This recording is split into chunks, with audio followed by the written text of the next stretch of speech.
ጤና ይስጥልን እንደምንላችኋል ውድ ተመልካቾቻችን ከአባይ ቴሌቪዥን የሚተላለፍላችሁ የዕለተ ማክሰኞ መጋቢት 8 ቀን 2018 የዜና ላፍታ የመረጃ ሰዓታችን ተጀምሯል። መንግስት በኢትዮጵያ የትራንስፖርት ዘርፍን ወደ ኤሌክትሪክና የተፈጥሮ ጋዝ የማሸጋገርና የነዳጅ ቁጠባን በተመለከተ ሀገራዊ ጥሪ ማቅረቡን ሌተናል ጀነራል አስራት ዴኔሮ የ1447ኛውን የኢድ አልፈጥር በዓል በሰላም ተከብሮ እንዲውል ዝግጅቶች ተጠናቀዋል ማለታቸውን እንዲሁም የኢሚግሬሽንና ዜግነት አገልግሎት የአሜሪካ ዜግነት ያላቸው ትውልደ ኢትዮጵያን መክፈል የሚጠበቅባቸውን የቅጣት ገንዘብ ላይ ምህረት ማድረጉን ጨምሮ ሌሎች መረጃዎችን ይዘናል። ከዜናዎቹ ጋር ራቢያ ከድር አብሬያችሁ ቆይታ አደርጋለሁ። አብራችሁን ቆዩ። መንግስት በኢትዮጵያ የትራንስፖርት ዘርፉን ወደ ኤሌክትሪክና የተፈጥሮ ጋዝ የማሸጋገርና የነዳጅ ቁጠባን በተመለከተ ሀገራዊ ጥሪ አቀረበ።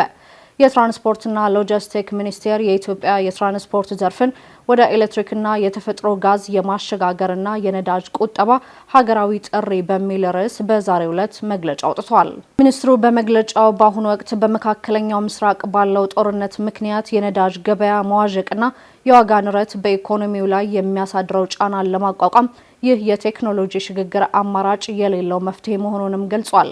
በነዳጅና በኤሌክትሪክ የሚሰሩ ተሽከርካሪዎች ነዳጅን በመተው የኤሌክትሪክ ኃይልን ብቻ እንዲጠቀሙ ማስቻል እንዲሁም በነዳጅ የሚሰሩትን ወደ ኤሌክትሪክና ተፈጥሮ ጋዝ የመቀየር ስራው ማጠናከር እስከ 20 ቶን የሚሸከም የጭነት ተሽከርካሪ ወደ ኤሌክትሪክ ከ20 ቶን በላይ የሚሆነው ደግሞ ወደ ተፈጥሮ ጋዝና ኤሌክትሪክ እንዲቀየሩ መንግስትና የግሉ ዘርፍ በቅንጅት እንዲሰራ መስሪያ ቤቱ ጥሪውን አቅርበዋል።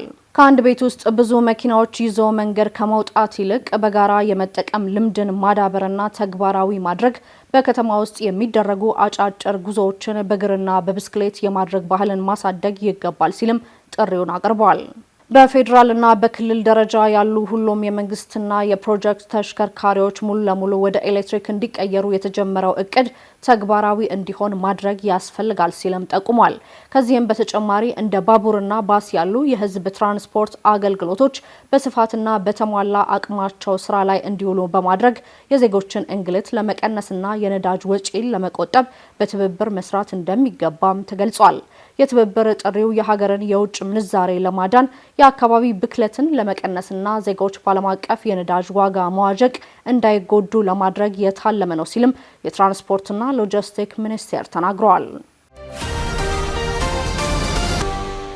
ሌተናል ጀነራል አስራት ዴኔሮ የ1447ኛውን የኢድ አልፈጥር በዓል በሰላም ተከብሮ እንዲውል ዝግጅት ተጠናቋል አሉ። የአዲስ አበባ ከተማ አስተዳደር የሰላምና ጸጥታ ቢሮና የከተማዋ የጸጥታ አመራሮች መጪው 1447ኛው የኢድ አልፈጥር በዓል በሰላም ተከብሮ እንዲውል ከመጅሊስ አመራሮችና ከበዓሉ አስተባባሪ ኮሚቴዎች ጋር ውይይት አካሂዷል። የአዲስ አበባ ፖሊስ ጠቅላይ መምሪያ አዛዥ ሌተናል ጀነራል አስራት ዴኔሮ በዓሉ የሰላም፣ የደስታ፣ የፍቅርና የመረዳዳት መሆኑን ጠቁመው ይህንን ድባብ በማስጠበቅ ሃይማኖታዊ እሴቱን ሳይለቅ ፍጹም ሰላማዊ በሆነ መልኩ ወንድማማችነትና እህትማማችነት አብሮነት በተሞላበት መንገድ በሰላም ተከብሮ እንዲያልፍ በርካታ የቅድመ ዝግጅት ስራዎች እየተሰሩና እየተጠናቀቁ እንደሚገኙም ገልጸዋል። ካሁን ቀደም ከህዝብ ሙስሊሙ ጋር በጋራ በመወያየት የአደባባይ በዓላት ፍጹም ሰላማዊ ሆነው ተጠናቀዋል ያሉት ደግሞ የአዲስ አበባ ከተማ አስተዳደር ሰላምና ጸጥታ ቢሮ ኃላፊ ወይዘሮ ሊዲያ ግርማ ናቸው። በዓሉ ትህትና፣ ፍቅርን፣ አብሮነት በሚያሳይ መልኩ መከበር ይገባዋል ያሉት ኃላፊዋ ለጋራ ደህንነት ሲባል ለሰላም ዘብ ሆኖ መቆም እንደሚገባም አሳስበዋል። የበዓሉ አስተባባሪ ኮሚቴዎች በበኩላቸው ህዝበ ሙስሊሙ እንደከዚህ ቀደሙ በዓሉ በሰላም ተከብሮ እንዲውል ከሃይማኖት አባቶችና ከመንግስት የጸጥታ አካላት የሚተላለፈውን መልእክት እንዲያከብሩም ሲሉ ጥሪ አቅርበዋል። የኢሚግሬሽንና ዜግነት አገልግሎት የአሜሪካ ዜግነት ያላቸው ትውልደ ኢትዮጵያን መክፈል የሚጠበቅባቸውን የቅጣት ገንዘብ ላይ ምህረት ማድረጉን ገለጸ። የኢሚግሬሽንና ዜግነት አገልግሎት በኢትዮጵያ ውስጥ ከተፈቀደላቸው የቆይታ ጊዜ በላይ ለቆዩ ትውልደ ኢትዮጵያን አሜሪካውያን መክፈል የሚጠበቅባቸውን የቅጣት ገንዘብ ላይ ምህረት ማድረጉን አስታውቋል። ተቋሙ ውሳኔውን ያስተላለፈው በርካታ ግለሰቦች በተለያዩ ምክንያቶች የቆይታ ጊዜያቸው አልፎ የገንዘብ መቀጮ የመክፈል አቅም እንደሌላቸው በመግለጽ የቅጣት ምህረት እንዲደረግላቸው በተደጋጋሚ ሲያቀርቡ የቆዩትን ጥያቄ በጥልቀት ከመረመረ በኋላ መሆኑን ገልጿል። በጥያቄው መሰረት ጉዳዩን ተመልክቻለሁ ያለው ተቋሙ ከ18 ዓመት በታች ለሆኑ ቅጣቱ ሙሉ ለሙሉ ተነስቶላቸዋል። እንዲሁም ከ18 ዓመት በላይ ለሆኑ ደግሞ ከቅጣቱ ግማሹን እንዲከፍሉ መወሰኑን አስታውቋል። የትውልደ ኢትዮጵያን በዜግነት አሜሪካዊ ለሆኑ ዜጎች የተደረገው ምህረት ወደ ህጋዊ የቪዛ ስርዓት እንዲገቡ በሚል የተወሰነ መሆኑንም ተቋሙ ተነግሯል። ይህ የምህረት እድል ግለሰቦች ወደ ህጋዊ አሰራር እንዲመለሱ ታስቦ የተዘጋጀና ለአንድ ጊዜ ብቻ የሚሰጥ መሆኑን ተቋሙም አጽንኦት ሰጥቷል። ተጠቃሚዎችም ከመጋቢት 15 ቀን 2018 እስከ ግንቦት 15 ቀን 2018 ለ60 ቀናት ብቻ ይቆያል ሲል በመግለጫው ላይ አንስተዋል። ጉዳዩ ከሚመለከታቸው ግለሰቦች በተጠቀሰው የጊዜ ገደብ ውስጥም በኢሚግሬሽንና ዜግነት አገልግሎት ዋና መስሪያ ቤት በመቅረብ አስፈላጊውን ሰነድ በማሟላት ወደ ህጋዊ የቪዛ አሰራር ውስጥ እንድትገቡ ሲልም አሳስበዋል። ከተጠቀሰው የ60 ቀናት የጊዜ ገደብ በኋላ የሚመጡ ግለሰቦች ያለምንም ምህረት በኢሚግሬሽን ደንብ መሰረት የምናስተናግድ መሆኑንም እንገልጻለን ሲል አስታውቋል። በአፍጋኒስታን የሱስ ማገገሚያ ማዕከል ተፈጸመ በተባለው ጥቃት 400 ሰዎች ሲሞቱ 250 የሚሆኑ ሰዎች ደግሞ መቁሰላቸው ተነገረ። በአፍጋኒስታን ዋና ከተማ ካቡል በሚገኝ የሱስ ማገገሚያ ማዕከል ላይ በተሰነዘረ የአየር ጥቃት በርካታ ሰዎች ለህልፈትና ለጉዳት መዳረጋቸው ተገልጿል። የታሊባን መንግስት ለጥቃቱ ጎረቤት ሀገር ፓኪስታንን ተጠያቂ አድርጓል። የታሊባን መንግስት ቃል አቀባይ በኤክስ ገጻቸው ላይ ጥቃቱ የተፈጸመው በካቡል በሚገኘው ኦሚድ ተብሎ በሚጠራው የእጽ ሱሰኞች ማገገሚያ ሆስፒታል ላይ መሆኑንም ተናግረዋል። የመንግስት ረዳት ቃል አቀባይ ሐምዱላህ ፈትራህ እስካሁን ባለው መረጃ 400 ሰዎች መሞታቸውንና 250 ያህል ሰዎች መቁሰላቸውን አስታውቀዋል። ፓኪስታን በበኩሏ የጤና ተቋማትን ኢላማ ማድረጓን አስተባብላለች። የሀገሪቱ የመረጃ ሚኒስቴር ጥቃቱ በካቡልና በምስራቃዊቷ ናንጋሃር ግዛት የሚገኙ የወታደራዊ ተቋማትና የሽብርተኛ ደጋፊ መሰረተ ልማቶችን ብቻ በትክክል የመታ ነው ብሏል። ፓኪስታን ታሊባን ተቋሙን የማገገሚያ ማዕከል ብሎ መጥራቱ የሰዎችን ስሜት ለመቀስቀስና እውነታውን ለማዛባት የታለመ ነው ስትል ወቅሳለች። ይህ የአየር ጥቃት የተፈጸመው በሁለቱ ሀገራት መካከል ያለው የድንበር ግጭትና ውጥረት ወደ ከፋበት ደረጃ በደረሰበት ወቅትም ላይ ነው። ፓኪስታን አፍጋኒስታን በግዛቷ ውስጥ ለሚንቀሳቀሱ አማጽያን መጠለያ እየሰጠች ነው የሚል ክስ ስታቀርብ፣ ታሊባን ደግሞ ክሱን በማስተባበል ጥቃቱን የሉዓላዊነት ጥሰት ሲል ኮንኗል። ትራምፕ በሆርሙዝ ሰርጥ ጉዳይ ለማገዝ ጉጉት አልታየባቸውም ያሏቸውን አገራት መውቀሳቸው ሲገለጽ፣ የኢራን ጦር የእስራኤል የጦር መሳሪያ ማምረቻዎችን መምታቱን ገለጸ። የአሜሪካው ፕሬዝዳንት ዶናልድ ትራምፕ በኢራን በተዘጋጀው የሆርሙዝ ሰርጥ በኩል የሚያልፈውን ነዳጅ ለማጀብ የጦር መርከቦችን እንዲልኩ ያቀረቡት ጥያቄ ውድቅ ያደረጉ ምዕራባውያን አጋሮቻቸው መውቀሳቸው ሲገለጽ፣ የኢራን ጦር በበኩሉ እስራኤል ውስጥ የሚገኙ የጦር መሳሪያ ማምረቻዎችን መትቻለሁ ሲል አስታውቋል። ዝርዝሩን ቴድሮስ ያቸው እንደሚከተል ያስደምጠናል። ትራምፕ በሆርሙዝ ሰርጥ ጉዳይ ለማገዝ ጉጉት አልታየባቸውም ያሏቸውን ሀገራት መውቀሳቸው ሲገለጽ፣ የኢራን ጦር የእስራኤልን የጦር መሳሪያ ማምረቻዎችን መምታቱን ገለጸ።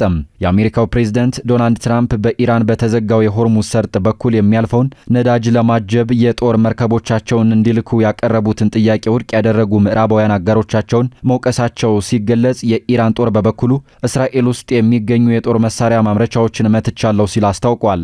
ትራምፕ ከጋዜጠኞች ጋር ባደረጉት ቆይታ እንደ ዩናይትድ ኪንግደም እና የኔቶ አባላት ያሉ አጋሮች በጦርነቱ ከአሜሪካ ጋር ለመሰለፍ አንገራግረዋል ሲሉ ተችተዋል። በተለይም ዩናይትድ ኪንግደም ጦርነቱን በተመለከተ ባሳየችው አቋም መገረማቸውን ትራምፕ ተናግረዋል። ፕሬዝዳንት ትራምፕ እንደገለጹት ዩናይትድ ኪንግደምን ከ2 ሳምንት በፊት ለምን ተጨማሪ መርከቦችን አትልኩም የሚል ጥያቄ አቅርቤ እውነትም ማድረግ አልፈለጉም ነበር ሲሉ የዩናይትድ ኪንግደሙን መሪ ኬር ስታርመርን ወቅሰዋል።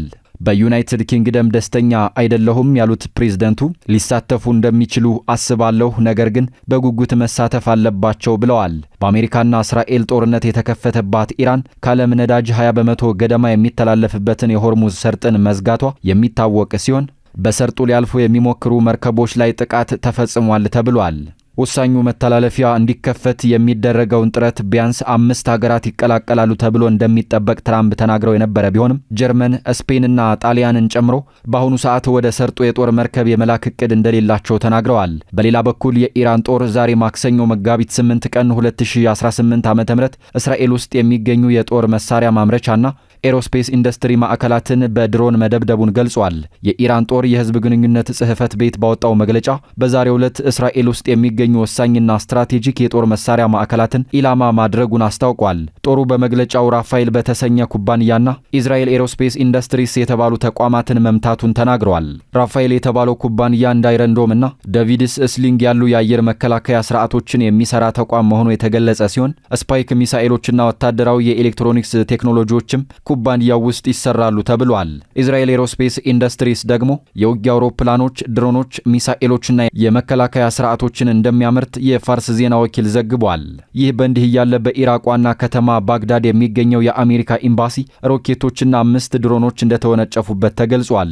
የኢራን ጦርነት ከተጀመረ ጊዜ አንስቶ ኢራቅ ላይ ከተፈጸሙ ጥቃቶች ከባዱ ነው የተባለው የሮኬትና ድሮን የተወነጨፉበት በባግዳድ ከተማ ዙሪያ ካሉ አካባቢዎች እንደሆነ የዜና ወኪሉ ሮይተርስ ዘግቧል። የዜና ወኪሉ ሮይተርስ ያነጋገራቸው የዓይን እማኞች ቢያንስ 3 ድሮኖች ወደ ኤምባሲው አቅጣጫ ሲያመሩ መመልከታቸውን ገልጸዋል። ሌላኛው የዜና ወኪል ደግሞ አሶሺየትድ ፕሬስ በበኩሉ ኤምባሲውን ኢላማ ያደረጉ 4ቱም ድሮኖች በአየር መከላከያ ስርዓቱ ተመተው መውደቃቸውን 2 የኢራቅ ባለስልጣናት እንደነገሩት ዘግበዋል። ጥቃቱን ማን እንደፈጸመው እንደማይታወቅ ቢገለጽም ሮይተርስ ግን በኢራን የሚደገፉ ታጣቂ ቡድኖች ኢራቅ ውስጥ የሚገኙ የአሜሪካ ይዞታዎች ላይ ጥቃት እየፈጸሙ መሆኑን ገልጿል።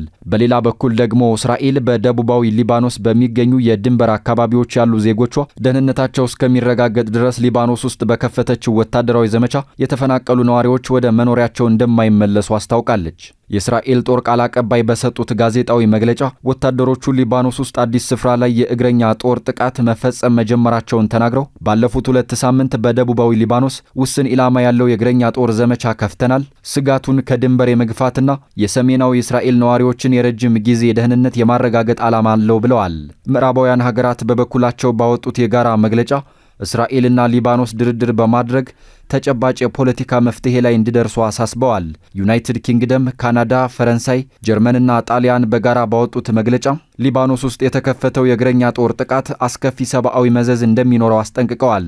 የዓለም የፍልሰተኞች ድርጅት መረጃ እንደሚያሳየው ከሆነ ደግሞ በሄዝቦላህ ጥቃት የተሰነዘረባት እስራኤል የከፈተችውን ዘመቻ ተከትሎ የተፈናቀሉ ሰዎች ብዛት ወደ 1 ሚሊዮን ገደማ እንደሚጠጋ ተጠቁሟል።